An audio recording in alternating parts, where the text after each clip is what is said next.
ਜੋ ਸੱਸਾਂ ਬਹੂਆਂ ਨਾਲ ਇਹ 4 ਕੰਮ ਕਰਦੀਆਂ ਹਨ ਉਹਨਾਂ ਦਾ ਕੀ ਹਾਲ ਹੁੰਦਾ ਹੈ। ਬਹੁਤ ਸਮਾਂ ਪਹਿਲਾਂ ਦੀ ਗੱਲ ਹੈ। ਇੱਕ ਰਾਜ ਸੀ ਜਿਸ ਦਾ ਨਾਮ ਸ਼ਿਵਪੁਰ ਸੀ। ਇਸ ਰਾਜ ਵਿੱਚ ਸੁੱਖੀ ਨਾਮ ਦੀ ਗਰੀਬ ਔਰਤ ਰਹਿੰਦੀ ਸੀ। ਸੁੱਖੀ ਦਾ ਪਰਿਵਾਰ ਬਹੁਤ ਹੀ ਗਰੀਬ ਸੀ। ਉਸਦੇ ਪਰਿਵਾਰ 'ਚ ਉਸਦੀ ਛੋਟੀ ਧੀ, ਬੁੱਢੇ ਸੱਸ ਸਹੁਰਾ ਅਤੇ ਪਤੀ ਸ਼ਾਮਲ ਸੀ। ਉਸਦਾ ਪਤੀ ਦਿਹਾੜੀ ਮਜ਼ਦੂਰੀ ਕਰਦਾ ਸੀ ਅਤੇ ਉਹਨਾਂ ਪੈਸਿਆਂ ਨਾਲ ਹੀ ਉਹਨਾਂ ਦੇ ਖਾਣ ਪੀਣ ਦਾ ਇੰਤਜ਼ਾਮ ਹੁੰਦਾ ਸੀ। ਪਰ ਮਜ਼ਦੂਰੀ ਹਰ ਦਿਨ ਨਹੀਂ ਮਿਲਦੀ ਸੀ, ਇਸ ਲਈ ਕਈ ਵਾਰ ਉਹਨਾਂ ਨੂੰ ਭੁੱਖੇ ਢਿੱਡ ਹੀ ਸੌਣਾ ਪੈਂਦਾ ਸੀ। ਸੁੱਖੀ ਨੂੰ ਭੁੱਖ ਦੀ ਚਿੰਤਾ ਨਹੀਂ ਸੀ, ਪਰ ਆਪਣੀ ਧੀ ਸੱਸ ਸਹੁਰੇ ਨੂੰ ਭੁੱਖੇ ਦੇਖ ਕੇ ਉਸਦਾ ਦਿਲ ਬਹੁਤ ਦੁਖੀ ਹੁੰਦਾ ਸੀ। ਆਪਣੇ ਪਰਿਵਾਰ ਦਾ ਸਹਾਰਾ ਬਣਨ ਲਈ ਸੁੱਖੀ ਨੇ ਘਰ ਦੇ ਕੰਮ ਤੋਂ ਇਲਾਵਾ ਨੇੜੇ ਤੇੜੇ ਦੇ ਘਰਾਂ ਵਿੱਚ ਵੀ ਕੰਮ ਕਰਨਾ ਸ਼ੁਰੂ ਕਰ ਦਿੱਤਾ, ਜਿਸ ਨਾਲ ਉਸਨੂੰ ਥੋੜ੍ਹੀ ਆਮਦਨੀ ਹੋ ਜਾਂਦੀ ਸੀ। ਇਸ ਤੋਂ ਇਲਾਵਾ ਉਹ ਰੋਜ਼ ਜੰਗਲ ਜਾ ਕੇ ਲੱਕੜਾਂ ਤੇ ਜੰਗਲੀ ਫਲ ਫੁੱਲ ਚੁੱਕ ਕੇ ਲਿਆਇਆ ਕਰਦੀ ਸੀ। ਇਹਨਾਂ ਲੱਕੜਾਂ ਤੇ ਕੰਦਮੂਲ ਨੂੰ ਵੀ ਉਹ ਆਪਣੇ ਘਰ ਇਸਤੇਮਾਲ ਕਰਦੀ ਤੇ ਕਦੇ ਉਹਨਾਂ ਨੂੰ ਬਾਜ਼ਾਰ ਵਿੱਚ ਵੇਚ ਦਿੰਦੀ, ਜਿਸ ਨਾਲ ਉਸਨੂੰ ਕੁਝ ਪੈਸੇ ਮਿਲ ਜਾਂਦੇ। ਇੱਕ ਦਿਨ ਸੁੱਖੀ ਜੰਗਲ 'ਚ ਲੱਕੜਾਂ ਚੁਗਣ ਗਈ ਤਾਂ ਉਸਨੇ ਇੱਕ ਜਗ੍ਹਾ ਸਾਰੀਆਂ ਲੱਕੜਾਂ ਇਕੱਠੀਆਂ ਕਰਕੇ ਇੱਕ ਕਿਨਾਰੇ 'ਤੇ ਰੱਖ ਦਿੱਤੀਆਂ। ਫਿਰ ਕੁਝ ਜੰਗਲੀ ਫਲ ਤੇ ਕੰਦਮੂਲ ਇਕੱਠਾ ਕਰਨ ਲੱਗੀ। ਉਹ ਉੱਥੇ ਕੁਝ ਜੜੀ ਬੂਟੀ ਵਾਲੇ ਪੌਦੇ ਵੀ ਤੋੜ ਕੇ ਲੈ ਆਉਂਦੀ ਸੀ ਤੇ ਉਹ ਪਿੰਡ ਦੇ ਵੈਦ ਨੂੰ ਦੇ ਦਿਆ ਕਰਦੀ ਸੀ। ਵੈਦ ਜੀ ਉਸਦੇ ਬਦਲੇ ਉਸਨੂੰ ਅਨਾਜ ਦੇ ਦਿੰਦੇ ਸੀ ਤੇ ਜੇਕਰ ਉਹਨਾਂ ਦੇ ਪਰਿਵਾਰ ਵਿੱਚੋਂ ਕੋਈ ਬਿਮਾਰ ਪੈਂਦਾ ਸੀ ਤਾਂ ਉਹ ਬਿਨਾਂ ਪੈਸੇ ਲਏ ਹੀ ਉਹਨਾਂ ਦਾ ਇਲਾਜ ਕਰ ਦਿੰਦੇ ਸੀ। ਸੁੱਖੀ ਰੋਜ਼ ਜਦੋਂ ਵੀ ਜੰਗਲ ਜਾਂਦੀ ਸੀ ਤਾਂ ਜੜੀ ਬੂਟੀ ਵਾਲੇ ਪੌਦਿਆਂ ਨੂੰ ਜ਼ਰੂਰ ਇਕੱਠਾ ਕਰਦੀ ਸੀ ਤਾਂ ਜੋ ਵੈਦ ਜੀ ਲਈ ਦਵਾਈਆਂ ਦਾ ਸਮਾਨ ਇਕੱਠਾ ਕਰ ਸਕੇ। ਉਸ ਦਿਨ ਜਦੋਂ ਉਹ ਜੜੀ ਬੂਟੀ ਵਾਲੇ ਪੌਦਿਆਂ ਦੀ ਤਲਾਸ਼ 'ਚ ਜੰਗਲ 'ਚ ਦੂਰ ਚਲੀ ਗਈ ਤਾਂ ਅਚਾਨਕ ਉਸਦੀ ਨਜ਼ਰ ਇੱਕ ਦਰਖਤ ਦੇ ਹੇਠਾਂ ਸੋ ਰਹੇ ਇੱਕ ਨੌਜਵਾਨ 'ਤੇ ਪਈ। ਉਹ ਹੈਰਾਨ ਰਹਿ ਗਈ ਕਿ ਇਸ ਤਰ੍ਹਾਂ ਰਾਜਸੀ ਕੱਪੜੇ ਪਾਏ ਹੋਏ ਇਹ ਨੌਜਵਾਨ ਇਕੱਲਾ ਜੰਗਲ ਵਿੱਚ ਕਿਉਂ ਸੋ ਰਿਹਾ ਹੈ। ਸੁੱਖੀ ਪਹਿਲਾਂ ਤਾਂ ਥੋੜ੍ਹੀ ਹਿੰਮਤ ਕਰਕੇ ਹੌਲੀ-ਹੌਲੀ ਉਸ ਨੌਜਵਾਨ ਦੇ ਨੇੜੇ ਗਈ। ਉਸਨੇ ਦੇਖਿਆ ਕਿ ਨੌਜਵਾਨ ਆਮ ਤਰ੍ਹਾਂ ਨਹੀਂ ਸੋ ਰਿਹਾ ਸੀ, ਉਸਨੂੰ ਕੁਝ ਪਰੇਸ਼ਾਨੀ ਸੀ। ਉਸਨੇ ਉਸਨੂੰ ਹੌਲੀ ਦੇਣੇ ਹਿਲਾਇਆ ਤੇ ਕਿਹਾ, ਤੁਸੀਂ ਜੰਗਲ ਵਿੱਚ ਇਕੱਲੇ ਇਸ ਤਰ੍ਹਾਂ ਕਿਉਂ ਸੋ ਰਹੇ ਹੋ? ਉਸਨੇ ਕੋਈ ਜਵਾਬ ਨਾ ਦਿੱਤਾ ਤਾਂ ਸੁੱਖੀ ਨੇ ਫਿਰ ਉਸਨੂੰ ਜ਼ੋਰ ਦੀ ਹਿਲਾਇਆ, ਪਰ ਉਹ ਫਿਰ ਵੀ ਨਾ ਉੱਠਿਆ। ਸੁੱਖੀ ਨੇ ਉਸਨੂੰ ਉਠਾਉਣ ਦੀ ਕੋਸ਼ਿਸ਼ ਕੀਤੀ ਪਰ ਉਹ ਨਾ ਉੱਠਿਆ ਤਾਂ ਉਹ ਥੋੜ੍ਹਾ ਘਬਰਾ ਗਈ। ਉਸਨੇ ਉਸ ਨੌਜਵਾਨ ਦੇ ਨੱਕ ਦੇ ਕੋਲ ਹੱਥ ਲੱਗ ਕੇ ਦੇਖਿਆ ਤਾਂ ਉਸਦੇ ਸਾਹ ਚੱਲ ਰਹੇ ਸੀ। ਫਿਰ ਉਸਨੇ ਉਸਦਾ ਮੂੰਹ ਖੋਲ੍ਹ ਕੇ ਦੇਖਿਆ ਤਾਂ ਉਸਨੂੰ ਪਤਾ ਲੱਗਿਆ ਕਿ ਉਸਦੇ ਦੰਦ ਕੱਸ ਕੇ ਬੰਦ ਹਨ। ਹੁਣ ਸੁੱਖੀ ਸਮਝ ਗਈ ਸੀ ਕਿ ਇਹ ਮੁੰਡਾ ਬੇਹੋਸ਼ ਹੈ। ਉਸਨੂੰ ਇਹ ਸਮਝ ਨਹੀਂ ਆ ਰਿਹਾ ਸੀ ਕਿ ਉਹ ਇੱਥੇ ਬੇਹੋਸ਼ ਕਿਵੇਂ ਪਿਆ ਹੈ। ਸੁੱਖੀ ਨੇ ਸੋਚਿਆ ਕਿ ਉਸਨੂੰ ਕੁਝ ਕਰਨਾ ਚਾਹੀਦਾ ਹੈ। ਵੈਦ ਜੀ ਨੇ ਉਸਨੂੰ ਥੋੜ੍ਹੀ ਬਹੁਤ ਜੜੀ ਬੂਟੀ ਦੀ ਜਾਣਕਾਰੀ ਦਿੱਤੀ ਸੀ। ਉਸਨੇ ਆਪਣੇ ਕੋਲ ਰੱਖੀਆਂ ਜੜੀ ਬੂਟੀਆਂ ਦੇ ਪੱਤਿਆਂ ਨੂੰ ਕੱਢਿਆ ਤੇ ਆਪਣੇ ਹੱਥਾਂ ਨਾਲ ਮਸਲ ਕੇ ਉਸਦਾ ਰਸ ਉਸ ਮੁੰਡੇ ਦੇ ਮੂੰਹ ਵਿੱਚ ਪਾ ਦਿੱਤਾ। ਨੇੜੇ ਹੀ ਇੱਕ ਤਲਾਬ ਸੀ। ਸੁੱਖੀ ਨੇ ਆਪਣੀ ਚੁੰਨੀ ਨੂੰ ਪਾਣੀ ਵਿੱਚ ਭਿਉਂਤਾ ਤੇ ਫਿਰ ਉਹ ਚੁੰਨੀ ਉਸ ਮੁੰਡੇ ਦੇ ਸਿਰ ਤੇ ਚਿਹਰੇ ਤੇ ਪਾਣੀ ਦੇ ਛਿੱਟੇ ਦਿੱਤੇ। ਥੋੜ੍ਹੀ ਦੇਰ ਬਾਅਦ ਉਸ ਮੁੰਡੇ ਨੂੰ ਹੋਸ਼ ਆ ਗਿਆ। ਸੁੱਖੀ ਨੇ ਸੁੱਖ ਦਾ ਸਾਹ ਲਿਆ। ਉਸ ਮੁੰਡੇ ਨੇ ਹੈਰਾਨੀ ਨਾਲ ਇੱਧਰ ਉੱਧਰ ਦੇਖਿਆ ਤੇ ਫਿਰ ਸੁੱਖੀ ਵੱਲ ਦੇਖਿਆ ਤੇ ਬੋਲਿਆ, ਤੁਸੀਂ ਕੌਣ ਹੋ ਤੇ ਇੰਨੇ ਸੰਘਣੇ ਜੰਗਲ 'ਚ ਤੁਸੀਂ ਕਿਵੇਂ ਆਏ? ਸੁੱਖੀ ਨੇ ਮੁਸਕਰਾਉਂਦੇ ਹੋਏ ਜਵਾਬ ਦਿੱਤਾ, ਇਹੀ ਤਾਂ ਮੈਂ ਤੁਹਾਡੇ ਤੋਂ ਪੁੱਛਣਾ ਚਾਹੁੰਦੀ ਹਾਂ। ਤੁਹਾਡੇ ਕੱਪੜੇ ਦੇਖ ਕੇ ਲੱਗਦਾ ਹੈ ਕਿ ਤੁਸੀਂ ਕਿਸੇ ਵੱਡੇ ਘਰ ਦੇ ਹੋ, ਪਰ ਤੁਸੀਂ ਇਸ ਜੰਗਲ ਵਿੱਚ ਇਕੱਲੇ ਕਿਵੇਂ ਆਏ ਹੋ ਤੇ ਬੇਹੋਸ਼ ਵੀ ਹੋ ਗਏ? ਕੀ ਤੁਹਾਡੇ ਨਾਲ ਕੋਈ ਹਾਦਸਾ ਹੋਇਆ ਹੈ? ਉਸ ਮੁੰਡੇ ਨੇ ਦੱਸਿਆ ਕਿ ਮੇਰਾ ਨਾਮ ਸੂਰਜ ਸਿੰਘ ਹੈ ਤੇ ਮੈਂ ਸ਼ਿਵਪੁਰ ਰਾਜ ਦਾ ਰਾਜਕੁਮਾਰ ਹਾਂ। ਮੈਂ ਆਪਣੇ ਦੋਸਤਾਂ ਨਾਲ ਜੰਗਲ ਘੁੰਮਣ ਆਇਆ ਸੀ। ਇੱਕ ਹਿਰਨ ਨੂੰ ਦੇਖ ਕੇ ਮੈਂ ਉਸਦਾ ਪਿੱਛਾ ਕਰਨਾ ਸ਼ੁਰੂ ਕਰ ਦਿੱਤਾ, ਪਰ ਹੌਲੀ-ਹੌਲੀ ਰਸਤਾ ਭਟਕ ਗਿਆ। ਮੇਰੇ ਸਾਰੇ ਸਾਥੀ ਪਿੱਛੇ ਰਹਿ ਗਏ ਤੇ ਮੈਂ ਇਕੱਲਾ ਰਹਿ ਗਿਆ। ਰਾਜਕੁਮਾਰ ਨੇ ਅੱਗੇ ਦੱਸਿਆ, ਮੈਂ ਬਹੁਤ ਪਿਆਸਾ ਸੀ ਪਰ ਕਿਤੋਂ ਵੀ ਪਾਣੀ ਨਾ ਮਿਲਿਆ। ਮੇਰੇ ਕੋਲ ਘੋੜਾ ਸੀ ਜਿਸ ਨੂੰ ਮੈਂ ਕੁਝ ਪੱਤੇ ਤੋੜ ਕੇ ਖਵਾ ਦਿੱਤੇ ਤੇ ਉਸਨੂੰ ਇੱਕ ਜਗ੍ਹਾ ਬੰਨ੍ਹ ਦਿੱਤਾ। ਫਿਰ ਮੈਂ ਖੁਦ ਪਾਣੀ ਦੀ ਤਲਾਸ਼ ਵਿੱਚ ਭਟਕਦਾ ਰਿਹਾ, ਪਰ ਪਾਣੀ ਨਾ ਮਿਲਿਆ ਤੇ ਨਾ ਹੀ ਰਸਤਾ ਮਿਲਿਆ। ਹੌਲੀ ਹੌਲੀ ਭੁੱਖ ਤੇ ਪਿਆਸ ਨਾਲ ਮੇਰੀ ਹਾਲਤ ਖਰਾਬ ਹੁੰਦੀ ਗਈ। ਮੈਨੂੰ ਪਤਾ ਹੀ ਨਹੀਂ ਚੱਲਿਆ ਕਦੋਂ ਮੈਂ ਡਿੱਗ ਪਿਆ ਤੇ ਬੇਹੋਸ਼ ਹੋ ਗਿਆ। ਮੇਰਾ ਘੋੜਾ ਤੇ ਸਾਥੀ ਪਤਾ ਨਹੀਂ ਕਿੱਥੇ ਰਹਿ ਗਏ। ਮੈਨੂੰ ਕੁਝ ਨਹੀਂ ਪਤਾ, ਪਰ ਤੁਸੀਂ ਮੈਨੂੰ ਹੋਸ਼ ਵਿੱਚ ਲਿਆਇਆ ਹੈ। ਸੁੱਖੀ ਨੇ ਮੁਸਕਰਾਉਂਦੇ ਹੋਏ ਕਿਹਾ, ਮੈਂ ਇੱਥੇ ਕੁਝ ਜੜੀ ਬੂਟੀਆਂ ਦੇ ਪੱਤੇ ਲੈਣ ਆਈ ਸੀ। ਇਹ ਪੱਤੇ ਮੈਂ ਪਿੰਡ ਦੇ ਵੈਦ ਜੀ ਨੂੰ ਦਿੰਦੀ ਹਾਂ। ਵੈਦ ਜੀ ਮੈਨੂੰ ਥੋੜ੍ਹਾ ਬਹੁਤ ਜੜੀ ਬੂਟੀਆਂ ਦਾ ਗਿਆਨ ਵੀ ਦਿੰਦੇ ਹਨ।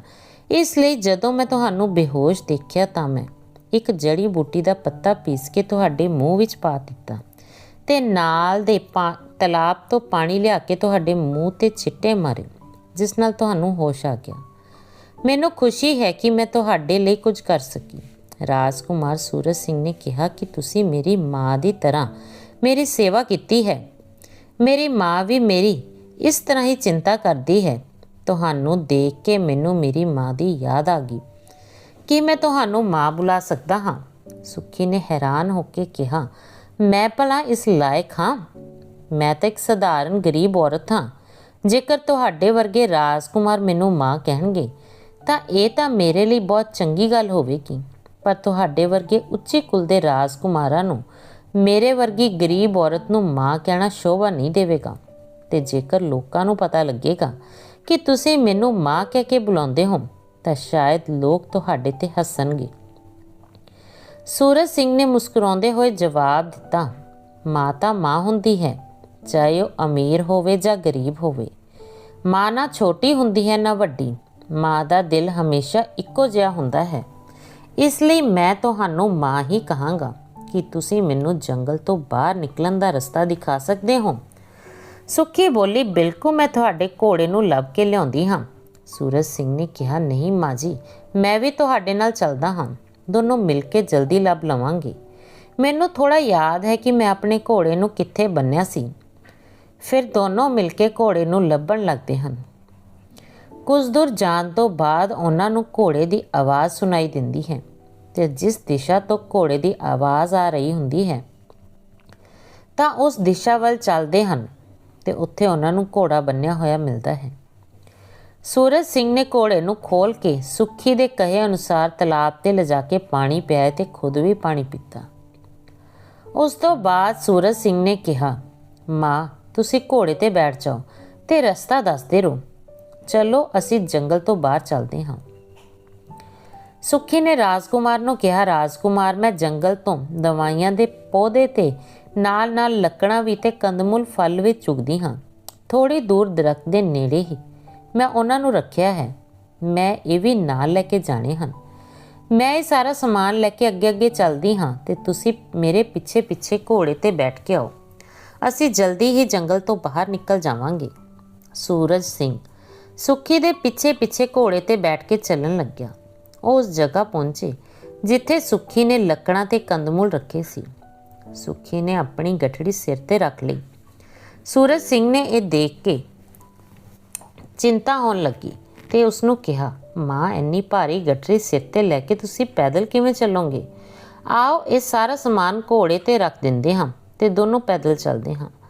ਸੁੱਖੀ ਨੇ ਉਸਨੂੰ ਸਮਝਾਉਣ ਦੀ ਕੋਸ਼ਿਸ਼ ਕੀਤੀ ਕਿ ਉਹ ਇਸ ਨੂੰ ਚੱਕ ਸਕਦੀ ਹੈ, ਪਰ ਸੂਰਜ ਸਿੰਘ ਨਾ ਮੰਨਿਆ ਤੇ ਘੋੜੇ ਤੋਂ ਉਤਰ ਕੇ ਸਾਰੀਆਂ ਲੱਕੜੀਆਂ, ਫਲ ਤੇ ਕੰਦਮੂਲ ਦੀ ਗਠੜੀ ਘੋੜੇ ਦੇ ਰੱਖ ਦਿੱਤੀ ਤੇ ਫਿਰ ਘੋੜੇ ਦੀ ਲਗਾਮ ਫੜ ਕੇ ਸੁੱਖੀ ਦੇ ਨਾਲ ਪੈਦਲ ਚੱਲਣ ਲੱਗਿਆ। ਚਲਦੇ ਚਲਦੇ ਦੋਵੇਂ ਜੰਗਲ ਤੋਂ ਬਾਹਰ ਆ ਗਏ ਤੇ ਨਗਰ ਦੀ ਸੀਮਾ ਵਿੱਚ ਪ੍ਰਵੇਸ਼ ਕਰ ਗਏ। ਉੱਥੇ ਪਹੁੰਚਣ ਤੇ ਸੁੱਖੀ ਨੇ ਕਿਹਾ, ਰਾਜਕੁਮਾਰ, ਹੁਣ ਤੁਸੀਂ ਆਪਣੇ ਨਗਰ ਦੀ ਸੀਮਾ 'ਚ ਹੋ ਤੇ ਇੱਥੋਂ ਤੁਹਾਨੂੰ ਰਾਜ ਮਹਿਲ ਦਾ ਰਸਤਾ ਪਤਾ ਹੋਵੇਗਾ। ਹੁਣ ਤੁਸੀਂ ਆਰਾਮ ਨਾਲ ਰਾਜ ਮਹਿਲ ਜਾ ਸਕਦੇ ਹੋ। ਸੂਰਜ ਸਿੰਘ ਨੇ ਕਿਹਾ, ਮਾਂ, ਮੈਨੂੰ ਇੱਥੋਂ ਰਾਜ ਮਹਿਲ ਜਾਣ ਵਿੱਚ ਕੋਈ ਪਰੇਸ਼ਾਨੀ ਨਹੀਂ ਹੋਵੇਗੀ, ਪਰ ਮੈਂ ਤੁਹਾਨੂੰ ਤੁਹਾਡੇ ਘਰ ਤੱਕ ਛੱਡਣ ਤੋਂ ਬਾਅਦ ਹੀ ਜਾਵਾਂਗਾ। ਸੁੱਖੀ ਨੇ ਕਿਹਾ, ਰਾਜਕੁਮਾਰ, ਮੈਂ ਆਪਣੇ ਘਰ ਤੱਕ ਪਹੁੰਚ ਜਾਵਾਂਗੀ। ਤੁਸੀਂ ਨਿਸ਼ਚਿੰਤ ਹੋ ਕੇ ਮਹਿਲ ਜਾਓ। ਪਰ ਸੂਰਜ ਸਿੰਘ ਨੇ ਕਿਹਾ, ਇੰਨਾ ਸਮਾਨ ਹੈ, ਤੁਸੀਂ ਇਕੱਲੇ ਕਿਵੇਂ ਲਿਜਾਓਗੇ? ਮੈਂ ਤੁਹਾਨੂੰ ਛੱਡਣ ਚੱਲਦਾ ਹਾਂ। ਸੂਰਜ ਸਿੰਘ ਦੀ ਜਿੱਦ ਅੱਗੇ ਸੁੱਖੀ ਹਾਰ ਗਈ ਤੇ ਦੋਨੋਂ ਮਿਲ ਕੇ ਉਸਦੇ ਘਰ ਵੱਲ ਚੱਲਣ ਲੱਗੇ। ਨਗਰ ਦੇ ਲੋਕ ਉਹਨਾਂ ਨੂੰ ਦੇਖ ਰਹੇ ਸੀ ਤੇ ਬੜੇ ਹੈਰਾਨ ਸੀ।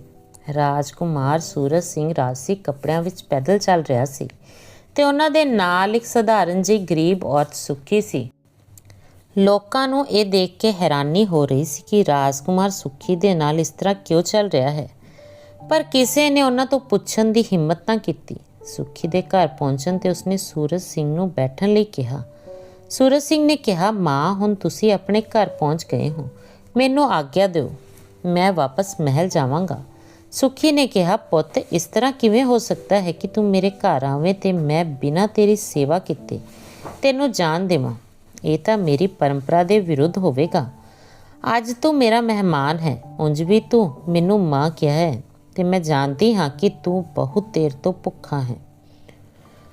ਜੰਗਲ ਵਿੱਚ ਤੂੰ ਸਿਰਫ ਪਾਣੀ ਪੀਤਾ ਸੀ, ਕੁਝ ਖਾਧਾ ਨਹੀਂ ਸੀ। ਮੈਂ ਬਿਨਾਂ ਭੋਜਨ ਕਰਾਏ ਤੈਨੂੰ ਕਿਵੇਂ ਜਾਣ ਦੇ ਸਕਦੀ ਹਾਂ? ਸੁੱਖੀ ਦੇ ਇਸ ਪਿਆਰ ਤੇ ਜਿੱਦ ਦੇ ਅੱਗੇ ਸੂਰਜ ਸਿੰਘ ਨੇ ਆਪਣਾ ਸਿਰ ਝੁਕਾ ਲਿਆ ਤੇ ਉਸ ਦੀ ਗੱਲ ਮੰਨ ਲਈ। ਸੁੱਖੀ ਦੀ ਧੀ ਨੇ ਰਾਜਕੁਮਾਰ ਸੂਰਜ ਸਿੰਘ ਲਈ ਇੱਕ ਗੜਵੀ ਪਾਣੀ ਲਿਆ ਕੇ ਦਿੱਤਾ ਤੇ ਉਸਦੇ ਹੱਥ ਧੋਏ। ਫਿਰ ਉਸਨੂੰ ਬਿਠਾ ਕੇ ਜੰਗਲ ਤੋਂ ਲਿਆਂਦੇ ਹੋਏ ਤਾਜ਼ੇ ਫਲ ਉਸਦੇ ਸਾਹਮਣੇ ਰੱਖ ਦਿੱਤੇ ਤੇ ਕਿਹਾ, ਰਾਜਕੁਮਾਰ, ਉਦੋਂ ਤੱਕ ਤੁਸੀਂ ਫਲ ਖਾਓ, ਮੈਂ ਭੋਜਨ ਤਿਆਰ ਕਰਦੀ ਹਾਂ। ਰਾਜਕੁਮਾਰ ਨੇ ਜਦੋਂ ਸੁੱਖੀ ਦੀ ਧੀ ਨੂੰ ਦੇਖਿਆ ਤਾਂ ਮਨ ਹੀ ਮਨ ਉਸਦੀ ਸਾਦਗੀ ਤੇ ਸੋਹਣੇਪਨ ਤੋਂ ਪ੍ਰਭਾਵਿਤ ਹੋ ਗਿਆ। ਉਹ ਵੀ ਰਾਜਕੁਮਾਰ ਦੀ ਸੁੰਦਰਤਾ ਨੂੰ ਦੇਖ ਕੇ ਆਕਰਸ਼ਿਤ ਹੋ ਗਈ।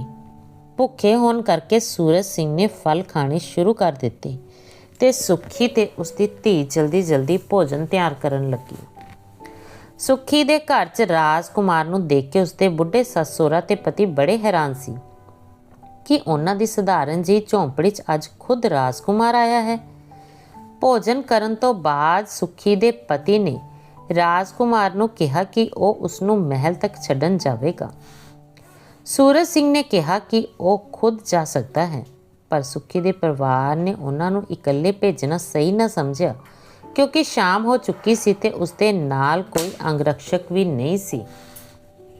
ਸੁੱਖੀ ਦੇ ਪਤੀ ਨੇ ਰਾਜਕੁਮਾਰ ਦਾ ਸਾਥ ਦੇਣ ਦਾ ਫੈਸਲਾ ਕੀਤਾ ਤੇ ਉਸਨੂੰ ਲੈ ਕੇ ਮਹਿਲ ਦੇ ਰਸਤੇ ਚੱਲ ਪਿਆ। ਰਾਜਕੁਮਾਰ ਨੂੰ ਮਹਿਲ ਪਹੁੰਚਦੇ ਪਹੁੰਚਦੇ ਰਾਤ ਹੋ ਗਈ, ਪਰ ਰਾਜਧਾਨੀ ਰੋਸ਼ਨੀ ਨਾਲ ਜਗਮਗਾ ਰਹੀ ਸੀ, ਜਿਸ ਕਰਕੇ ਉਹਨਾਂ ਨੂੰ ਰਸਤੇ ਵਿੱਚ ਕੋਈ ਪਰੇਸ਼ਾਨੀ ਨਾ ਹੋਈ। ਜਿਵੇਂ ਹੀ ਉਹ ਮਹਿਲ ਪਹੁੰਚੇ, ਉੱਥੇ ਸਾਰੇ ਸੇਵਕ ਤੇ ਕਰਮਚਾਰੀ ਚੁੱਪਚਾਪ ਖੜੇ ਸੀ ਕਿਉਂਕਿ 2 ਦਿਨ ਤੋਂ ਰਾਜਕੁਮਾਰ ਲਾਪਤਾ ਸੀ। ਰਾਜਕੁਮਾਰ ਨੂੰ ਦੇਖ ਕੇ ਸਾਰੇ ਕਰਮਚਾਰੀ ਭਾਵੁਕ ਤੇ ਹੈਰਾਨ ਹੋ ਗਏ। ਉਹ ਖੁਸ਼ੀ ਨਾਲ ਨੱਚਣ ਲੱਗੇ, ਰਾਜਕੁਮਾਰ ਆ ਗਏ, ਰਾਜਕੁਮਾਰ ਆ ਗਏ। ਮਹਿਲ ਦੇ ਅੰਦਰ ਇੱਕ ਖਬਰ ਅੱਗ ਦੀ ਤਰ੍ਹਾਂ ਫੈਲ ਗਈ। ਸਾਰੇ ਲੋਕ ਭੱਜਦੇ ਹੋਏ ਰਾਜਕੁਮਾਰ ਵੱਲ ਆਉਣ ਲੱਗੇ। ਰਾਜਾ ਰਾਣੀ ਤੇ ਰਾਜਮਾਤਾ ਨੂੰ ਜਿਵੇਂ ਹੀ ਪਤਾ ਲੱਗਿਆ ਕਿ ਰਾਜਕੁਮਾਰ ਵਾਪਸ ਆ ਗਿਆ ਹੈ ਤਾਂ ਉਹ ਭੱਜਦੇ ਹੋਏ ਆਏ ਤੇ ਰਾਜਕੁਮਾਰ ਨੂੰ ਗਲੇ ਲਗਾ ਲਿਆ। ਰਾਣੀ ਨੇ ਰੋਂਦੇ ਹੋਏ ਕਿਹਾ, ਸੂਰਜ ਪੁੱਤ, ਤੂੰ ਕਿੱਥੇ ਚਲਾ ਗਿਆ ਸੀ? ਅਸੀਂ ਤੇਰੇ ਲਈ ਕਿੰਨੇ ਪਰੇਸ਼ਾਨ ਹੋ ਰਹੇ ਸੀ। ਰਾਜਕੁਮਾਰ ਨੇ ਕਿਹਾ, ਮਾਂ, ਪਿਤਾ ਜੀ, ਦਾਦੀ ਮਾਂ, ਪਹਿਲਾਂ ਤੁਸੀਂ ਸਾਰੇ ਆਰਾਮ ਨਾਲ ਬੈਠੋ, ਮੈਂ ਤੁਹਾਨੂੰ ਸਭ ਕੁਝ ਦੱਸਾਂਗਾ। ਇਸ ਤੋਂ ਬਾਅਦ ਰਾਜਕੁਮਾਰ ਨੇ ਸੁੱਖੀ ਦੇ ਪਤੀ ਨੂੰ ਵੀ ਸਨਮਾਨ ਨਾਲ ਅੰਦਰ ਆਉਣ ਲਈ ਕਿਹਾ। ਰਾਜਕੁਮਾਰ ਨੇ ਸਭ ਨੂੰ ਦੱਸਿਆ ਕਿ ਇਹ ਮਹਾਨ ਵਿਅਕਤੀ ਹੈ ਜਿਸ ਦੀ ਪਤਨੀ ਸੁੱਖੀ ਨੇ ਮੇਰੀ ਜਾਨ ਬਚਾਈ ਹੈ। ਜੇਕਰ ਉਹ ਨਾ ਹੁੰਦੀ ਤਾਂ ਸ਼ਾਇਦ ਮੈਂ ਅੱਜ ਇੱਥੇ ਤੁਹਾਡੇ ਕੋਲ ਨਾ ਹੁੰਦਾ। ਇਹ ਸੁਣ ਕੇ ਰਾਜਾ ਰਾਣੀ ਤੇ ਰਾਜਾ ਮਾਤਾ ਸਾਰੇ ਸੁੱਖੀ ਦੇ ਪਤੀ ਨੂੰ ਸ਼ਰਧਾ ਤੇ ਪਿਆਰ ਨਾਲ ਦੇਖਣ ਲੱਗੇ ਤੇ ਉਸਦਾ ਧੰਨਵਾਦ ਕਰਨ ਲੱਗੇ। ਫਿਰ ਰਾਜਕੁਮਾਰ ਨੇ ਮਹਿਲ ਦੇ ਸਾਰੇ ਲੋਕਾਂ ਨੂੰ ਜੰਗਲ ਵਿੱਚ ਹੋਈ ਘਟਨਾ ਬਾਰੇ ਦੱਸਿਆ। ਰਾਜਾ ਰਾਣੀ ਤੇ ਰਾਜਮਾਤਾ ਨੇ ਜਦੋਂ ਇਹ ਸੁਣਿਆ ਤਾਂ ਉਹ ਬਹੁਤ ਖੁਸ਼ ਹੋਏ। ਰਾਜਾ ਨੇ ਉਸੇ ਵੇਲੇ ਐਲਾਨ ਕੀਤਾ ਕਿ ਉਹ ਸੁੱਖੀ ਨੂੰ ਇਸ ਇਮਾਨਦਾਰੀ ਤੇ ਸੇਵਾ ਲਈ ਰਾਜ ਵੱਲੋਂ ਸਨਮਾਨਿਤ ਕਰਨਗੇ। ਸੁੱਖੀ ਦੇ ਪਤੀ ਨੂੰ ਰਾਜ ਮਹਿਲ 'ਚ 1 ਦਿਨ ਦੇ ਲਈ ਬਹੁਤ ਸਨਮਾਨ ਦੇ ਨਾਲ ਰੱਖਿਆ ਗਿਆ। ਅਗਲੀ ਸਵੇਰ ਉਸਨੂੰ ਤੋਹਫਿਆਂ ਨਾਲ ਇੱਕ ਸ਼ਾਨਦਾਰ ਰੱਥ 'ਚ ਉਸਦੇ ਘਰ ਭੇਜਿਆ ਗਿਆ। ਰਾਜਾ ਨੇ ਇਹ ਵੀ ਕਿਹਾ ਕਿ ਉਹ ਸੁੱਖੀ ਦੇ ਲਈ ਵੀ ਰੱਥ ਭੇਜਣਗੇ ਤਾਂ ਜੋ ਉਹ ਉਸ ਰੱਥ ਵਿੱਚ ਬੈਠ ਕੇ ਰਾਜ ਮਹਿਲ ਆ ਸਕੇ ਤੇ ਉਸਨੂੰ ਸਨਮਾਨਿਤ ਕੀਤਾ ਜਾਵੇ। ਸੁੱਖੀ ਦਾ ਪਤੀ ਜਦੋਂ ਰੱਥ 'ਤੇ ਸਵਾਰ ਹੋ ਕੇ ਤੋਹਫਿਆਂ ਨਾਲ ਲੱਦ ਰੱਥ ਵਿੱਚ ਆਪਣੇ ਪਿੰਡ ਪਹੁੰਚਿਆ ਤਾਂ ਲੋਕਾਂ ਵਿੱਚ ਗੱਲਾਂ ਹੋਣ ਲੱਗੀਆਂ ਤੇ ਸਾਰੇ ਲੋਕ ਹੈਰਾਨੀ ਨਾਲ ਇਹ ਦੇਖਣ ਲਈ ਇਕੱਠਾ ਹੋ ਗਏ ਕਿ ਕਿਵੇਂ ਇੱਕ ਸਧਾਰਨ ਮਜ਼ਦੂਰ ਦੇ ਘਰ ਦੇ ਸਾਹਮਣੇ ਇੰਨਾ ਵੱਡਾ ਰੱਥ ਖੜਾ ਹੈ। ਲੋਕਾਂ ਨੇ ਹੈਰਾਨੀ ਨਾਲ ਪੁੱਛਿਆ ਕਿ ਸ਼ਾਨਦਾਰ ਰੱਥ ਦਾ ਉਹਨਾਂ ਦੇ ਘਰ ਆਉਣ ਦਾ ਕੀ ਕਾਰਨ ਹੈ ਤੇ ਇੰਨਾ ਸਾਰਾ ਕੀਮਤੀ ਸਮਾਨ ਉਹਨਾਂ ਦੇ ਕੋਲ ਕਿਵੇਂ ਆਇਆ। ਸੁੱਖੀ ਦੇ ਪਤੀ ਨੇ ਸਾਰਿਆਂ ਨੂੰ ਦੱਸਿਆ ਕਿ ਇਹ ਰਾਜਾ ਨੇ ਤੋਹਫੇ ਵਜੋਂ ਦਿੱਤੇ ਹਨ ਜੋ ਉਸ ਨੂੰ ਤੇ ਉਸ ਦੀ ਪਤਨੀ ਨੂੰ ਮਿਲਿਆ ਹੈ। ਉਹਨਾਂ ਨੇ ਅੱਗੇ ਦੱਸਿਆ ਕਿ ਅਗਲੇ ਦਿਨ ਇਹੀ ਰੱਥ ਸੁੱਖੀ ਨੂੰ ਰਾਜਧਾਨੀ ਲੈ ਜਾਵੇਗਾ ਤੇ ਰਾਜਾ ਉਸ ਨੂੰ ਪੁਰਸਕਾਰ ਦੇਣਗੇ। ਇਹ ਸੁਣ ਕੇ ਸਾਰੇ ਪਿੰਡ ਵਾਲੇ ਹੈਰਾਨੀ 'ਚ ਪੈ ਗਏ ਤੇ ਖੁਸ਼ ਵੀ ਹੋਏ ਕਿ ਉਹਨਾਂ ਦੇ ਪਿੰਡ ਦੀ ਇੱਕ ਸਧਾਰਨ ਜਿਹੀ ਗਰੀਬ ਔਰਤ ਨੇ ਰਾਜਾ ਸਾਹਿਬ ਤੋਂ ਸਨਮਾਨ ਲਿਆ ਹੈ। ਤੇ ਫਿਰ ਸੁੱਖੀ ਦੇ ਪਤੀ ਨੇ ਵਿਸਥਾਰ ਨਾਲ ਦੱਸਿਆ ਕਿ ਕਿਵੇਂ ਉਸ ਦੀ ਪਤਨੀ ਨੇ ਰਾਜਕੁਮਾਰ ਦੀ ਮਦਦ ਕੀਤੀ ਸੀ ਤੇ ਲੋਕ ਵੀ ਉਸ ਦੀ ਪਤਨੀ ਦੀ ਪ੍ਰਸ਼ੰਸਾ ਕਰਨ ਲੱਗੇ ਤੇ ਸੋਚਣ ਲੱਗੇ ਕਿ ਹੁਣ ਉਹਨਾਂ ਦਾ ਪਿੰਡ ਵੀ ਮਸ਼ਹੂਰ ਹੋ ਜਾਵੇਗਾ। ਅਗਲੇ ਦਿਨ ਸੁੱਖੀ ਤਿਆਰ ਹੋ ਕੇ ਆਪਣੇ ਪਤੀ ਦੇ ਨਾਲ ਉਸੇ ਰੱਥ ਵਿੱਚ ਬੈਠ ਕੇ ਰਾਜਧਾਨੀ ਲਈ ਗਈ। ਉਹਨਾਂ ਨੇ ਪਹਿਲਾਂ ਕਦੇ ਇੰਨੀ ਲੰਮੀ ਯਾਤਰਾ ਨਹੀਂ ਕੀਤੀ ਸੀ ਤੇ ਇੰਨੇ ਵੱਡੇ ਰੱਥ 'ਚ ਕਦੇ ਵੀ ਨਹੀਂ ਬੈਠੀ ਸੀ। ਸੁੱਖੀ ਇਸ ਸਫ਼ਰ ਦਾ ਆਨੰਦ ਲੈ ਰਹੀ ਸੀ ਤੇ ਰਸਤੇ ਨੂੰ ਚਾਰੋਂ ਪਾਸੇ ਦੇਖ ਕੇ ਖੁਸ਼ ਹੋ ਰਹੀ ਸੀ। ਰਾਜਧਾਨੀ ਪਹੁੰਚਣ ਤੋਂ ਬਾਅਦ ਰੱਥ ਉਹਨਾਂ ਨੂੰ ਰਾਜ ਦਰਬਾਰ ਵਿੱਚ ਲੈ ਗਿਆ। ਰਾਜ ਦਰਬਾਰ ਵਿੱਚ ਪਹੁੰਚਣ ਤੇ ਰਾਜਾ ਤੇ ਰਾਣੀ ਨੇ ਖੁਦ ਆਪਣੇ ਸਿੰਘਾਸਨ ਤੋਂ ਉੱਠ ਕੇ ਉਹਨਾਂ ਦਾ ਸਵਾਗਤ ਕੀਤਾ ਤੇ ਆਦਰ ਪੂਰਵਕ ਆਸਨ ਤੇ ਬਿਠਾਇਆ। ਰਾਜਾ ਨੇ ਦਰਬਾਰ 'ਚ ਸਾਰਿਆਂ ਨੂੰ ਸੁੱਖੀ ਦੀ ਸੇਵਾ ਤੇ ਹਿੰਮਤ ਬਾਰੇ ਦੱਸਿਆ ਕਿ ਕਿਸ ਤਰ੍ਹਾਂ ਉਸਨੇ ਰਾਜਕੁਮਾਰ ਦੀ ਜਾਨ ਬਚਾਈ ਹੈ। ਰਾਜ ਦਰਬਾਰ ਵਿੱਚ ਬੈਠੇ ਸਾਰੇ ਲੋਕਾਂ ਨੇ ਸੁੱਖੀ ਦੇ ਸਨਮਾਨ ਵਿੱਚ ਖੜੇ ਹੋ ਕੇ ਉਸ ਦਾ ਸਵਾਗਤ ਕੀਤਾ ਤੇ ਉਸ ਨੂੰ ਵਧਾਈ ਦਿੱਤੀ। ਫਿਰ ਰਾਜੇ ਨੇ ਕਿਹਾ, ਸੁੱਖੀ, ਅਸੀਂ ਚਾਹੁੰਦੇ ਹਾਂ ਕਿ ਤੂੰ ਆਪਣੀ ਇੱਛਾ ਨਾਲ ਸਾਥੋਂ ਕੁਝ ਵੀ ਮੰਗੇ। ਜੋ ਵੀ ਤੂੰ ਚਾਹੇਂਗੀ ਅਸੀਂ ਉਸ ਨੂੰ ਪੂਰਾ ਕਰਾਂਗੇ। ਇਹ ਅਸੀਂ ਆਪਣਾ ਸੁਭਾਗ ਸਮਝਾਂਗੇ। ਸੁੱਖੀ ਨੇ ਹੱਥ ਜੋੜ ਕੇ ਕਿਹਾ, ਮਹਾਰਾਜ, ਤੁਸੀਂ ਮੈਨੂੰ ਇੰਨਾ ਸਨਮਾਨ ਦਿੱਤਾ, ਇਹ ਮੇਰੇ ਲਈ ਬਹੁਤ ਵੱਡੀ ਗੱਲ ਹੈ। ਮੈਂ ਖੁਦ ਨੂੰ ਇਸ ਯੋਗ ਵੀ ਨਹੀਂ ਮੰਨਦੀ ਕਿ ਮੈਂ ਤੁਹਾਡੇ ਤੋਂ ਕੁਝ ਮੰਗਾਂ। ਮੈਂ ਰਾਜਕੁਮਾਰ ਦੀ ਸੇਵਾ ਸਿਰਫ ਆਪਣਾ ਫਰਜ਼ ਸਮਝ ਕੇ ਕੀਤੀ ਸੀ। ਜੇਕਰ ਉਹਨਾਂ ਦੀ ਜਗ੍ਹਾ ਕੋਈ ਹੋਰ ਵੀ ਹੁੰਦਾ ਤਾਂ ਵੀ ਮੈਂ ਉਸ ਦੀ ਮਦਦ ਕਰਦੀ। ਸਾਡੇ ਵਰਗੇ ਗਰੀਬ ਲੋਕ ਤੁਹਾਡੇ ਤੋਂ ਕੀ ਮੰਗ ਸਕਦੇ ਹਨ। ਰਾਜਾ ਸੁੱਖੀ ਦੀ ਨਿਮਰਤਾ ਤੇ ਬਹੁਤ ਖੁਸ਼ ਹੋਇਆ ਤੇ ਬੋਲਿਆ, ਫਿਰ ਵੀ ਅਸੀਂ ਚਾਹੁੰਦੇ ਹਾਂ ਕਿ ਤੁਸੀਂ ਸਾਥੋਂ ਕੁਝ ਮੰਗੋ। ਤੇਰੀ ਇੱਛਾ ਪੂਰੀ ਕਰਨਾ ਸਾਡੇ ਲਈ ਖੁਸ਼ੀ ਦੀ ਗੱਲ ਹੋਵੇਗੀ। ਸੁੱਖੀ ਨੇ ਥੋੜਾ ਸੋਚ ਕੇ ਕਿਹਾ, ਮਹਾਰਾਜ, ਜੇਕਰ ਤੁਸੀਂ ਇੰਨਾ ਕਹਿ ਰਹੇ ਹੋ ਤਾਂ ਮੈਂ ਇੱਕ ਛੋਟੀ ਜਿਹੀ ਇੱਛਾ ਰੱਖਦੀ ਹਾਂ, ਪਰ ਪਹਿਲਾਂ ਤੁਸੀਂ ਇਹ ਵਚਨ ਦਿਓ ਕਿ ਤੁਸੀਂ ਮੇਰੀ ਇੱਛਾ ਪੂਰੀ ਜ਼ਰੂਰ ਕਰੋਗੇ। ਰਾਜਾ ਨੇ ਹਾਂ ਵਿੱਚ ਸਿਰ ਹਿਲਾਉਂਦੇ ਹੋਏ ਕਿਹਾ, ਹਾਂ, ਤੂੰ ਜੋ ਮੰਗੇਂਗੀ ਅਸੀਂ ਤੇਰੀ ਇੱਛਾ ਜ਼ਰੂਰ ਪੂਰੀ ਕਰਾਂਗੇ। ਸੁੱਖੀ ਨੇ ਕਿਹਾ, ਮਹਾਰਾਜ, ਦੀਵਾਲੀ ਦਾ ਤਿਉਹਾਰ ਆਉਣ ਵਾਲਾ ਹੈ ਤੇ ਮੇਰੀ ਇੱਛਾ ਹੈ ਕਿ ਇਸ ਦੀਵਾਲੀ ਦੇ ਦਿਨ 3 ਦਿਨਾਂ ਤੱਕ ਪੂਰੇ ਰਾਜ 'ਚ ਕਿਸੇ ਘਰ ਵਿੱਚ ਦੀਵਾ ਨਾ ਜਗੇ, ਨਾ ਹੀ ਤੁਹਾਡੇ ਮਹਿਲ 'ਚ, ਨਾ ਹੀ ਰਾਜ ਦੇ ਕਿਸੇ ਹੋਰ ਘਰ ਵਿੱਚ। ਸਿਰਫ ਮੇਰੇ ਘਰ ਹੀ ਦੀਵਾ ਜਗੇ, ਹੋਰ ਕਿਤੇ ਨਹੀਂ। ਰਾਜਾ ਇਹ ਸੁਣ ਕੇ ਹੈਰਾਨ ਹੋ ਗਿਆ ਤੇ ਬੋਲਿਆ, ਤੂੰ ਇਹ ਕੀ ਮੰਗ ਰਹੀ ਹੈ? ਦੀਵਾਲੀ ਤਾਂ ਪ੍ਰਕਾਸ਼ ਦਾ ਤਿਉਹਾਰ ਹੈ। ਪੂਰੇ ਰਾਜ 'ਚ ਅੰਧਕਾਰ ਨੂੰ ਦੂਰ ਕਰਨ ਲਈ ਲੋਕ ਦੀਵੇ ਜਗਾਉਂਦੇ ਹਨ ਤੇ ਤੂੰ ਚਾਹੁੰਦੀ ਹੈ ਕਿ ਰਾਜ 'ਚ ਸਿਰਫ ਤੇਰੇ ਘਰ ਹੀ ਦੀਵਾ ਜਗੇ। ਸੁੱਖੀ ਨੇ ਸ਼ਾਂਤੀਪੂਰਵਕ ਕਿਹਾ, ਮਹਾਰਾਜ, ਤੁਸੀਂ ਵਚਨ ਦਿੱਤਾ ਹੈ, ਮੈਂ ਤੁਹਾਡੇ ਤੋਂ ਇਹੀ ਮੰਗਿਆ ਹੈ। ਜੇਕਰ ਤੁਸੀਂ ਪੂਰਾ ਨਹੀਂ ਕਰ ਸਕਦੇ ਤਾਂ ਮੈਂ ਕੋਈ ਹੋਰ ਮੰਗ ਨਹੀਂ ਕਰਾਂਗੀ। ਸੁੱਖੀ ਦੀ ਗੱਲ ਸੁਣ ਕੇ ਰਾਜਾ ਨੇ ਕੁਝ ਦੇਰ ਸੋਚਿਆ। ਸੁੱਖੀ ਦਾ ਪਤੀ ਵੀ ਹੈਰਾਨ ਸੀ ਕਿ ਆਖਰ ਉਸ ਦੀ ਪਤਨੀ ਨੇ ਇਹ ਅਜੀਬ ਮੰਗ ਕਿਉਂ ਰੱਖੀ ਹੈ, ਜਦਕਿ ਰਾਜਾ ਤੋਂ ਉਹ ਧਨ ਸੰਪત્ਤੀ ਵੀ ਮੰਗ ਸਕਦੀ ਸੀ। ਪਰ ਉਹ ਚੁੱਪ ਰਿਹਾ ਕਿਉਂਕਿ ਇਹ ਸਮਾਰੋਹ ਉਸ ਦੀ ਪਤਨੀ ਸੁੱਖੀ ਦੇ ਲਈ ਸੀ। ਆਖਰਕਾਰ ਰਾਜਾ ਨੇ ਕਿਹਾ, ਠੀਕ ਹੈ, ਜੇਕਰ ਤੇਰੀ ਇਹੀ ਇੱਛਾ ਹੈ ਤਾਂ ਅਸੀਂ ਵਚਨ ਦਿੰਦੇ ਹਾਂ ਕਿ ਇਸ ਦੀਵਾਲੀ ਦੇ 3 ਦਿਨਾਂ 'ਚ ਸਿਰਫ ਤੇਰੇ ਘਰ ਹੀ ਦੀਵਾ ਜਗੇਗਾ। ਸਾਡੇ ਮਹਿਲ ਵਿੱਚ ਵੀ ਨਹੀਂ ਤੇ ਰਾਜ ਦੇ ਕਿਸੇ ਹੋਰ ਘਰ 'ਚ ਵੀ ਦੀਵਾ ਨਹੀਂ ਜਗੇਗਾ। ਅਸੀਂ ਪੂਰੇ ਰਾਜ ਵਿੱਚ ਐਲਾਨ ਕਰ ਦਿਵਾਵਾਂਗੇ ਤੇ ਧਨਤੇਰਸ, ਚਤੁਰਦਰਸ਼ੀ ਤੇ ਦੀਵਾਲੀ ਦੇ ਦਿਨ ਕੋਈ ਵੀ ਦੀਵਾ ਨਾ ਜਗਾਵੇ ਸਿਵਾਏ ਤੇਰੇ ਘਰ ਦੇ। ਤੂੰ ਆਪਣੇ ਘਰ ਵਿੱਚ ਜਿੰਨੇ ਦੀਵੇ ਚਾਹੇ ਜਗਾ ਸਕਦੀ ਹੈ, ਪਰ ਬਾਕੀ ਰਾਜ ਅੰਧਕਾਰ 'ਚ ਡੁੱਬਿਆ ਰਹੇਗਾ।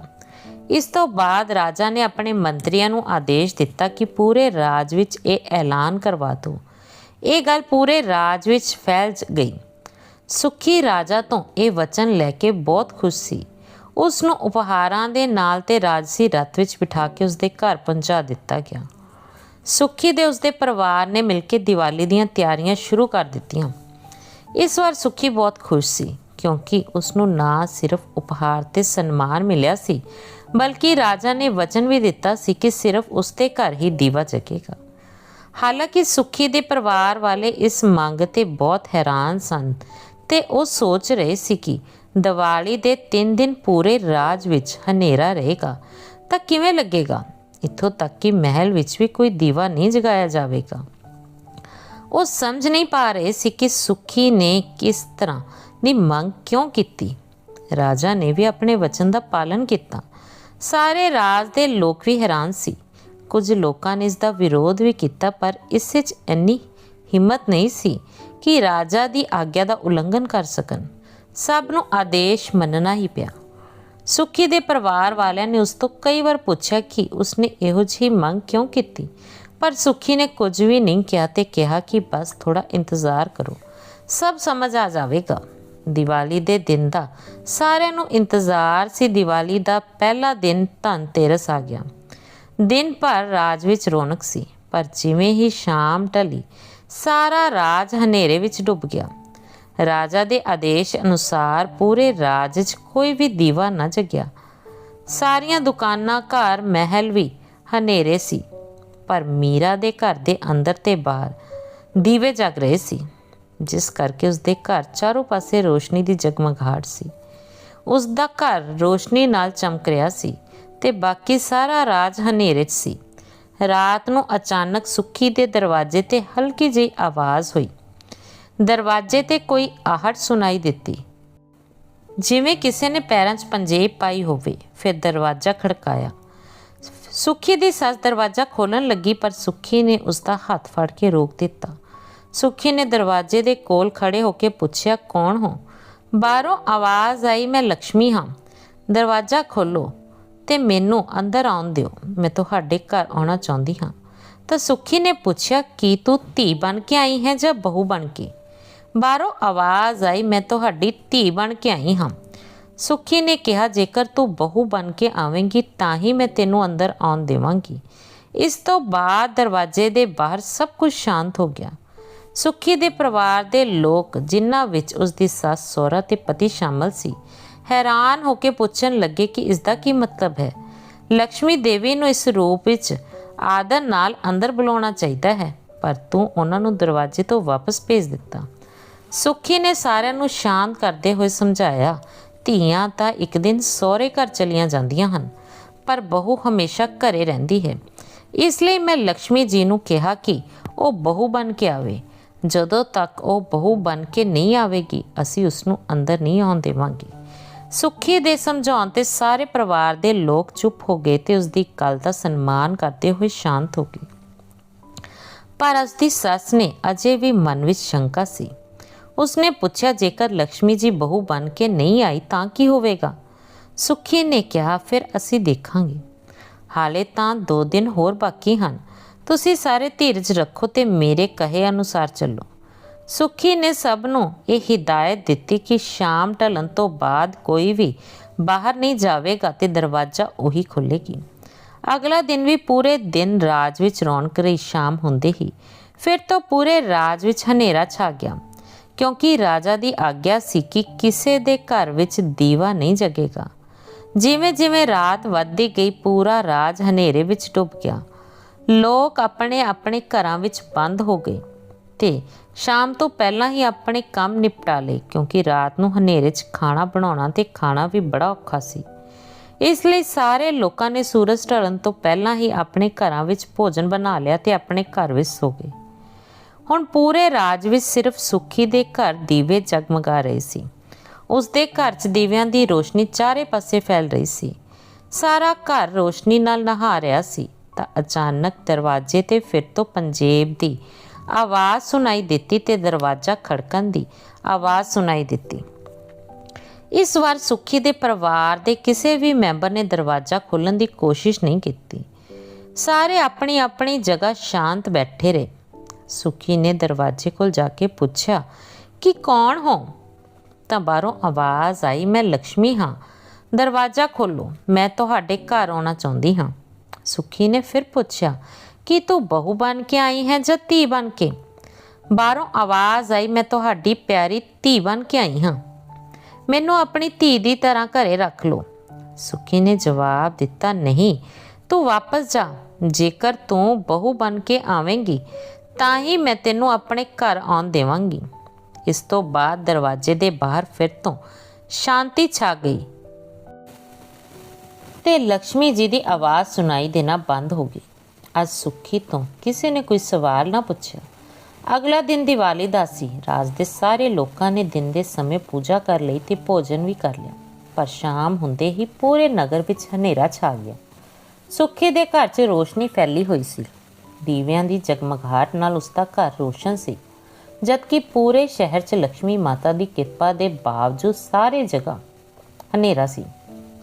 ਦਰਵਾਜ਼ੇ ਤੇ ਫਿਰ ਤੋਂ ਪੰਜੇਬ ਦੀ ਆਵਾਜ਼ ਸੁਣਾਈ ਦਿੱਤੀ ਤੇ ਲక్ష్ਮੀ ਜੀ ਨੇ ਦਰਵਾਜ਼ਾ ਖੜਕਾਇਆ।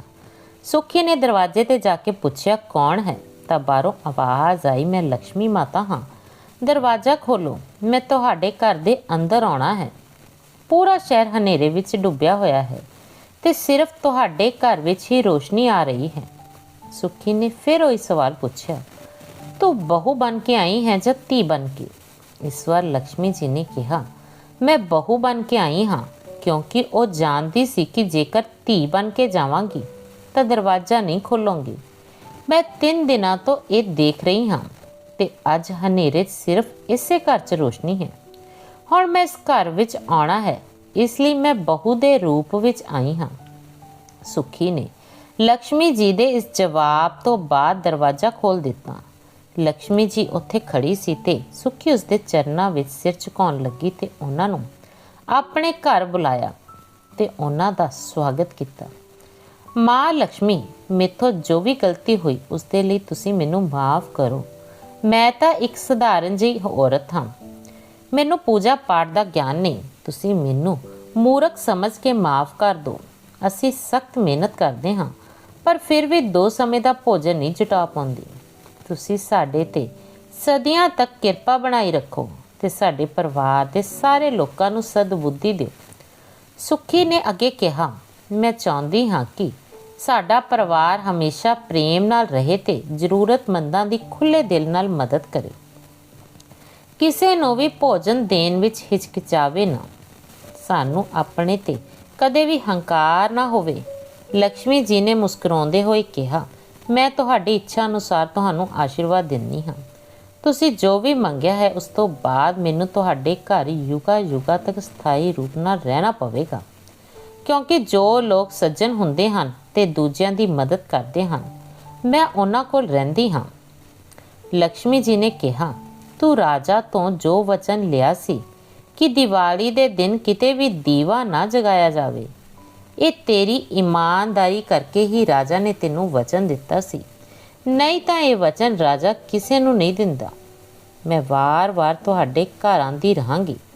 ਤੇਰੇ ਸ਼ਬਦ ਤੇ ਵਿਚਾਰਾਂ ਦੇ ਕਾਰਨ ਹੀ ਮੈਂ ਤੁਹਾਡੇ ਘਰ ਵਾਪਸ ਆਈ ਹਾਂ।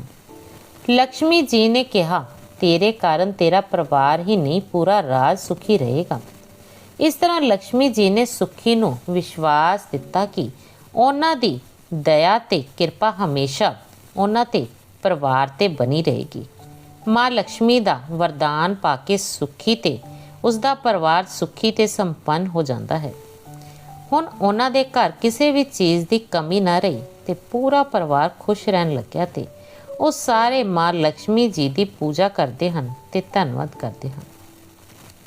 ਸੁੱਖੀ ਨੇ ਪੂਰੇ ਰਾਜ ਦੀ ਜਨਤਾ ਲਈ ਵੀ ਮੰਗਲ ਕਾਮਨਾਵਾਂ ਕੀਤੀਆਂ ਕਿ ਸਭ ਦਾ ਜੀਵਨ ਖੁਸ਼ਹਾਲ ਹੋ ਜਾਵੇ। ਰਾਜਕੁਮਾਰ ਸੂਰਜ ਸਿੰਘ ਨੇ ਰਾਜਾ ਨੂੰ ਆਪਣੀ ਇੱਛਾ ਦੱਸੀ ਕਿ ਉਹ ਸੁੱਖੀ ਦੀ ਧੀ ਨਾਲ ਵਿਆਹ ਕਰਨਾ ਚਾਹੁੰਦਾ ਹੈ। ਰਾਜਾ ਨੂੰ ਇਹ ਪ੍ਰਸਤਾਵ ਚੰਗਾ ਲੱਗਿਆ ਤਾਂ ਉਹਨਾਂ ਨੇ ਖੁਸ਼ੀ-ਖੁਸ਼ੀ ਇਸ ਨੂੰ ਸਵੀਕਾਰ ਕਰ ਲਿਆ। ਅਗਲੇ ਦਿਨ ਰਾਜਾ ਖੁਦ ਸੁੱਖੀ ਦੇ ਘਰ ਉਸਦੀ ਧੀ ਲਈ ਰਿਸ਼ਤਾ ਲੈ ਕੇ ਪਹੁੰਚਿਆ। ਇਹ ਦੇਖ ਕੇ ਸੁੱਖੀ ਬਹੁਤ ਖੁਸ਼ ਹੋਈ। ਕੁਝ ਦਿਨਾਂ ਬਾਅਦ ਰਾਜਕੁਮਾਰ ਸੂਰਜ ਸਿੰਘ ਤੇ ਸੁੱਖੀ ਦੀ ਵਿਆਹ ਦਾ ਬੜੀ ਧੂਮਧਾਮ ਨਾਲ ਹੋਇਆ। ਸੁੱਖੀ ਦੀ ਧੀ ਹੁਣ ਰਾਣੀ ਬਣ ਗਈ ਤੇ ਸੁੱਖੀ ਨੂੰ ਆਪਣੀ ਜ਼ਿੰਦਗੀ 'ਚ ਕੋਈ ਕਮੀ ਮਹਿਸੂਸ ਨਹੀਂ ਹੁੰਦੀ ਸੀ। ਉਹਨਾਂ ਦੇ ਦਿਨ ਖੁਸ਼ੀ ਤੇ ਸੰਤੋਖ ਨਾਲ ਬੀਤਣ ਲੱਗੇ। ਲక్ష్ਮੀ ਜੀ ਦੀ ਕਿਰਪਾ ਨਾਲ ਘਰ ਵਿੱਚ ਸੁੱਖ, ਸ਼ਾਂਤੀ ਤੇ ਖੁਸ਼ਹਾਲੀ ਦਾ ਵਾਸ ਹੁੰਦਾ ਹੈ ਤੇ ਪੂਰੇ ਪਰਿਵਾਰ ਵਿੱਚ ਏਕਤਾ ਬਣੀ ਰਹਿੰਦੀ ਹੈ। ਦੋਸਤੋ, ਇਸ ਤਰ੍ਹਾਂ ਕਹਾਣੀ ਤੋਂ ਸਮਝਣ ਵਾਲੀ ਗੱਲ ਇਹ ਹੈ ਕਿ ਜਿਸ ਘਰ 'ਚ ਬਹੂ ਦੀ ਇੱਜ਼ਤ ਹੁੰਦੀ ਹੈ ਉਸ ਨੂੰ ਸੱਸ ਵੱਲੋਂ ਖੂਬ ਪਿਆਰ ਤੇ ਸਨਮਾਨ ਮਿਲਦਾ ਹੈ। ਉਸ ਘਰ ਦੀ ਬਹੂ ਬਹੂ ਨਹੀਂ ਰਹਿੰਦੀ, ਸਾਕਸ਼ਾਤ ਲక్ష్ਮੀ ਬਣ ਜਾਂਦੀ ਹੈ। ਤੇ ਜਿਸ ਘਰ ਦੀਆਂ ਸੱਸਾਂ ਬਹੂਆਂ ਨੂੰ ਬਿਲਕੁਲ ਵੀ ਨਹੀਂ ਸਮਝਦੀਆਂ ਤੇ ਧੀਆਂ ਨੂੰ ਜ਼ਿਆਦਾ ਇੱਜ਼ਤ ਦਿੰਦੀਆਂ ਹਨ, ਉਹਨਾਂ ਦੇ ਘਰ 'ਚ ਮਾਂ ਲక్ష్ਮੀ ਨਹੀਂ ਰਹਿੰਦੀ। ਕੋਈ ਜੇਕਰ ਸਮਝੇ ਤਾਂ ਬਹੂ ਵੀ ਤਾਂ ਧੀ ਹੀ ਹੁੰਦੀ ਹੈ। ਜੇਕਰ ਤੁਸੀਂ ਆਪਣੀ ਬਹੂ ਨੂੰ ਧੀ ਬਣਾ ਕੇ ਰੱਖੋਗੇ ਤਾਂ ਤੁਹਾਡੀ ਧੀ ਨੂੰ ਵੀ ਕੋਈ ਆਪਣੀ ਧੀ ਬਣਾ ਕੇ ਰੱਖੇਗਾ। ਜਿਸ ਘਰ 'ਚ ਸੱਸ ਆਪਣੀਆਂ ਬਹੂਆਂ ਦੇ ਨਾਲ ਚੰਗਾ ਵਿਵਹਾਰ ਨਹੀਂ ਕਰਦੀਆਂ, ਉੱਥੋਂ ਅਕਸਰ ਮਾਂ ਲక్ష్ਮੀ ਨਾਰਾਜ਼ ਹੋ ਕੇ ਚਲੀ ਜਾਂਦੀ ਹੈ। ਹਿੰਦੂ ਧਰਮ ਦੀ ਮਾਨਤਾ ਅਨੁਸਾਰ ਮਾਂ ਲక్ష్ਮੀ ਖੁਸ਼ਹਾਲੀ, ਧਨ ਤੇ ਸ਼ਾਂਤੀ ਦੀ ਦੇਵੀ ਹੈ ਤੇ ਉਹਨਾਂ ਦਾ ਵਾਸ ਸਿਰਫ ਉਹਨਾਂ ਘਰਾਂ 'ਚ ਹੁੰਦਾ ਹੈ ਜਿੱਥੇ ਪ੍ਰੇਮ, ਸਨਮਾਨ ਤੇ ਸਮਰਪਣ ਹੁੰਦਾ ਹੈ। ਜਦੋਂ ਕਿਸੇ ਘਰ ਦੀ ਬਹੂ ਨੂੰ ਅਪਮਾਨਿਤ ਜਾਂ ਅਨਾਦਰ ਕੀਤਾ ਜਾਂਦਾ ਹੈ ਤਾਂ ਇਹ ਸਿਰਫ ਪਰਿਵਾਰਕ ਸੰਬੰਧਾਂ ਵਿੱਚ ਹੀ ਕੜਵਾਹਟ ਨਹੀਂ ਲਿਆਉਂਦਾ, ਬਲਕਿ ਸੁੱਖ ਖੁਸ਼ਹਾਲੀ ਦੇ ਦਰਵਾਜ਼ੇ ਵੀ ਬੰਦ ਕਰ ਦਿੰਦਾ ਹੈ। ਮੈਂ ਤੁਹਾਨੂੰ 4 ਇਹੋ ਜਿਹੇ ਕਾਰਨ ਦੱਸਾਂਗੀ ਜਿਨ੍ਹਾਂ ਦੇ ਚੱਲਦੇ ਮਾਂ ਲక్ష్ਮੀ ਇਹੋ ਜਿਹੇ ਘਰਾਂ ਤੋਂ ਨਾਰਾਜ਼ ਹੋ ਕੇ ਚਲੀ ਜਾਂਦੀ ਹੈ। ਅਪਮਾਨ।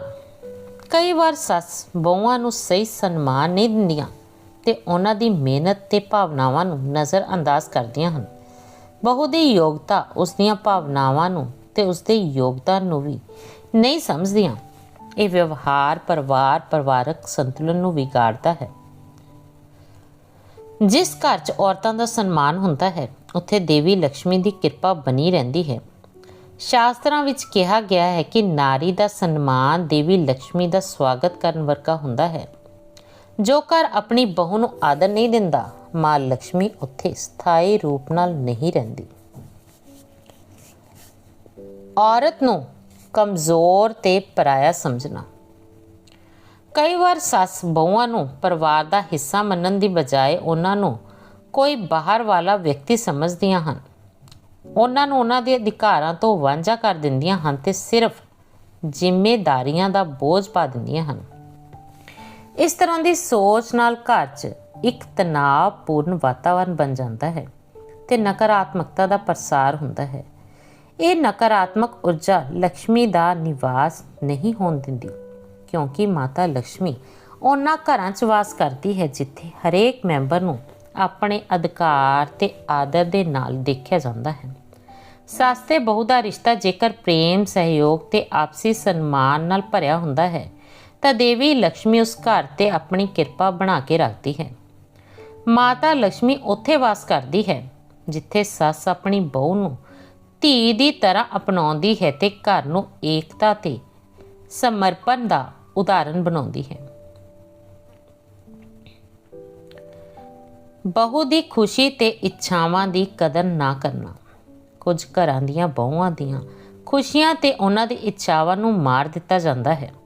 ਜਿੱਥੇ ਬਹੂ ਦੀਆਂ ਭਾਵਨਾਵਾਂ, ਪਸੰਦ ਤੇ ਨਾਪਸੰਦ ਦਾ ਆਦਰ ਨਹੀਂ ਕੀਤਾ ਜਾਂਦਾ, ਉਹਨਾਂ ਦੇ ਸੁਪਨਿਆਂ ਦਾ ਸਨਮਾਨ ਨਹੀਂ ਕੀਤਾ ਜਾਂਦਾ, ਇਹ ਮਾਂ ਲక్ష్ਮੀ ਦੀ ਕਿਰਪਾ ਨੂੰ ਘਰ ਤੋਂ ਦੂਰ ਕਰ ਸਕਦਾ ਹੈ। ਕਿਉਂਕਿ ਜਿਸ ਘਰ ਵਿੱਚ ਔਰਤ ਖੁਸ਼ ਤੇ ਸੰਤੁਸ਼ਟ ਨਹੀਂ ਹੁੰਦੀ ਉੱਥੇ ਸੁੱਖ, ਸ਼ਾਂਤੀ ਤੇ ਖੁਸ਼ਹਾਲੀ ਨਹੀਂ ਆਉਂਦੀ। ਮਾਤਾ ਲక్ష్ਮੀ ਨੂੰ ਖੁਸ਼ ਕਰਨ ਲਈ ਇਹ ਜ਼ਰੂਰੀ ਹੈ ਕਿ ਘਰ ਦੇ ਹਰ ਮੈਂਬਰ ਦੀਆਂ ਭਾਵਨਾਵਾਂ ਦਾ ਆਦਰ ਕੀਤਾ ਜਾਵੇ ਤੇ ਉਹਨਾਂ ਨੂੰ ਆਪਣੇ ਅਨੁਸਾਰ ਜੀਵਨ ਜਿਉਣ ਦੀ ਆਜ਼ਾਦੀ ਮਿਲੇ। ਬਹੂ ਦੇ ਗੁਣਾਂ ਤੇ ਮਿਹਨਤ ਨੂੰ ਅਣਦੇਖਾ ਕਰਨਾ। ਕਈ ਵਾਰ ਬਹੂਆਂ ਦੀ ਮਿਹਨਤ ਤੇ ਗੁਣਾਂ ਨੂੰ ਅਣਦੇਖਾ ਕਰ ਦਿੱਤਾ ਜਾਂਦਾ ਹੈ, ਚਾਹੇ ਉਹ ਘਰ ਦੀ ਦੇਖਭਾਲ ਹੋਵੇ, ਚਾਹੇ ਬੱਚਿਆਂ ਦੀ, ਪਰਿਵਾਰ ਦੀ ਜਾਂ ਫਿਰ ਕੋਈ ਹੋਰ ਮਦਦ। ਬਹੂਆਂ ਦਾ ਯੋਗਦਾਨ ਖਾਸ ਹੁੰਦਾ ਹੈ। ਜਦੋਂ ਸੱਸ ਉਹਨਾਂ ਦੀ ਮਿਹਨਤ ਦੀ ਸਲਾਹੁਤਾ ਨਹੀਂ ਕਰਦੀ, ਬਹੂਆਂ ਦਾ ਮਨ ਨਿਰਾਸ਼ ਤੇ ਅਸੰਤੋਸ਼ ਨਾਲ ਭਰ ਜਾਂਦਾ ਹੈ। ਮਾਤਾ ਲక్ష్ਮੀ ਇਹਨਾਂ ਘਰਾਂ ਵਿੱਚ ਵਾਸ ਨਹੀਂ ਕਰਦੀ। ਮਾਤਾ ਲక్ష్ਮੀ ਉੱਥੇ ਵਾਸ ਕਰਦੀ ਹੈ ਜਿੱਥੇ ਮਿਹਨਤ ਦੀ ਕਦਰ ਹੁੰਦੀ ਹੋਵੇ ਤੇ ਹਰ ਮੈਂਬਰ ਦੀ ਯੋਗਤਾ ਨੂੰ ਸਨਮਾਨ ਮਿਲਦਾ ਹੋਵੇ। ਜਿਸ ਘਰ ਵਿੱਚ ਬਹੂਆਂ ਦੇ ਗੁਣਾਂ ਦੀ ਸਲਾਹੁਤਾ ਨਹੀਂ ਕੀਤੀ ਜਾਂਦੀ, ਉੱਥੋਂ ਮਾਂ ਲక్ష్ਮੀ ਦੀ ਕਿਰਪਾ ਚਲੀ ਜਾਂਦੀ ਹੈ। ਇਹਨਾਂ ਗੱਲਾਂ ਤੋਂ ਇਹ ਸਪਸ਼ਟ ਹੁੰਦਾ ਹੈ ਕਿ ਮਾਂ ਲక్ష్ਮੀ ਦਾ ਨਿਵਾਸ ਉੱਥੇ ਹੁੰਦਾ ਹੈ ਜਿੱਥੇ ਔਰਤਾਂ ਨੂੰ ਸਨਮਾਨ, ਪਿਆਰ ਤੇ ਉਹਨਾਂ ਦੀ ਯੋਗਤਾ ਦਾ ਆਦਰ ਮਿਲਦਾ ਹੈ।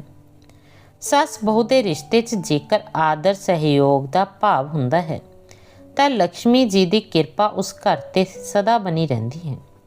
ਜਿਵੇਂ ਲక్ష్ਮੀ ਮਾਤਾ ਸੁਖੀ ਦੇ ਘਰ ਵਿਰਾਜਮਾਨ ਹੋਈ, ਉਵੇਂ ਹੀ ਇਸ ਕਥਾ ਨੂੰ ਸੁਣਨ ਵਾਲਿਆਂ ਦੇ ਘਰ 'ਚ ਵੀ ਮਾਂ ਲక్ష్ਮੀ ਦਾ ਹਮੇਸ਼ਾ ਆਸ਼ੀਰਵਾਦ ਬਣਿਆ ਰਹੇ। ਤਾਂ ਦੋਸਤੋ, ਕਿਹੋ ਜਿਹੀ ਲੱਗੀ ਤੁਹਾਨੂੰ ਸਾਡੀ ਅੱਜ ਦੀ ਇਹ ਕਹਾਣੀ? ਕਮੈਂਟ ਕਰਕੇ ਜ਼ਰੂਰ ਦੱਸਣਾ। ਜੇਕਰ ਤੁਹਾਨੂੰ ਕਹਾਣੀ ਚੰਗੀ ਲੱਗੀ ਤਾਂ ਆਪਣੇ ਦੋਸਤਾਂ ਮਿੱਤਰਾਂ ਨਾਲ ਜ਼ਰੂਰ ਸ਼ੇਅਰ ਕਰਨਾ, ਖਾਸ ਕਰਕੇ ਸੱਸਾਂ ਤੇ ਨੂੰਹਾਂ ਨਾਲ, ਤਾਂ ਜੋ ਉਹ ਦੋਨੋਂ ਇੱਕ ਦੂਜੇ ਨਾਲ ਪਿਆਰ ਨਾਲ ਰਹਿਣ ਤੇ ਉਹਨਾਂ ਦੇ ਘਰ ਵਿੱਚ ਲక్ష్ਮੀ ਮਾਤਾ ਹਮੇਸ਼ਾ ਵਾਸ ਕਰੇ।